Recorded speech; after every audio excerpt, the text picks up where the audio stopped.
My brother knocked like the house was on fire. 5 a.m. Dark still clung to the windows like a bruise. I opened the door in my socks, heart already calibrating for impact. He didn't look at my face. He scanned the hallway behind me. "Are you alone?" he asked. "Your wife gone?" I told him what I'd been telling myself all week.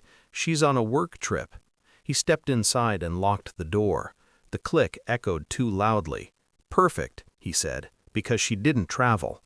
I felt something detach in my chest. Not break, detach, like a cable unplugged cleanly. He pulled out his phone. His hand was steady. That scared me more than panic ever could. "I saw her last night," he said, "at—" He didn't finish the sentence. He showed me the photos. My wife, bare shoulder catching streetlight, a man's hand at the small of her back, her mouth laughing, open, free. I stared at the images until my eyes stopped trying to reject them. The room was silent except for my breathing. Even that felt optional. "When she comes back," my brother said quietly, "you need to be ready." I nodded. Inside, something began arranging itself. Calm, ordered, cold. Shock didn't arrive like people say it does. No ringing ears, no collapse, just clarity. Details I'd ignored began lining up like witnesses finally sworn in. The sudden work trips, the phone angled away at night, the way she touched me like she was checking a box. I replayed our last conversation before she left. Her kiss had missed my mouth by an inch. I'd felt it then, the absence. I'd filed it away. I always filed things away. My brother waited for me to say something, to rage, to ask questions. I didn't. "How long?" I asked. "Months," he said. "Maybe longer." The word longer sat heavy. It suggested history, routine, comfort, a double life built quietly beside mine. I thanked him. He looked at me like I was already gone. After he left, I stood in the kitchen and drank water straight from the bottle. My hands didn't shake. I watched my reflection in the microwave door. I looked intact. That scared me too. I didn't confront her, not then. Confrontation is what people do when they want relief. I wanted truth. I became meticulous. I pulled phone records, learned numbers, patterns. A number that appeared only late at night, another that vanished during meetings.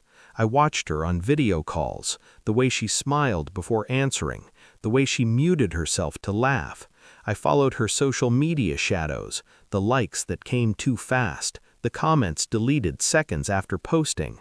I didn't touch her phone. That would be emotional. I waited. When she came home, she hugged me like muscle memory. I returned it with precision. She smelled like a different soap. At night, I lay awake counting her breaths, timing them, measuring the distance between us. I hired a private investigator, quiet, professional, no drama. He delivered facts, hotels, dates, times, a man with a name, a routine. I read the report twice, then a third time for pleasure. Still, I didn't confront her. I cooked dinner, asked about her trip, listened. Lies are fascinating when you already know the truth. They reveal effort, fear, contempt. She had all three. The DNA test arrived on a Tuesday.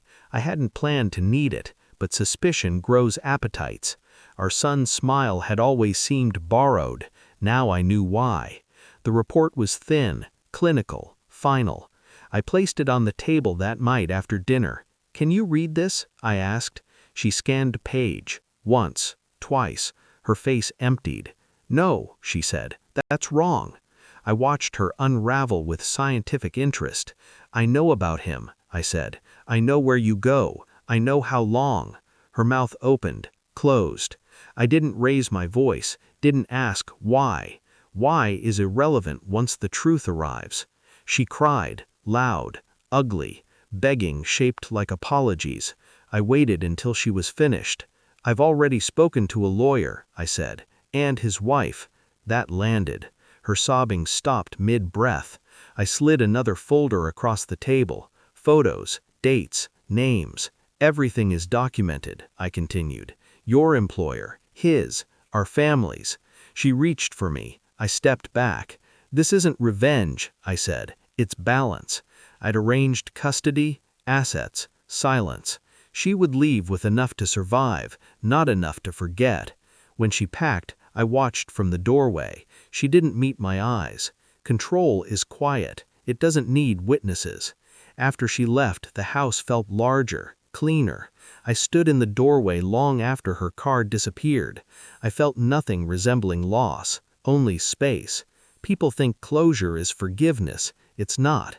It's knowing exactly who someone is and choosing never to touch that truth again.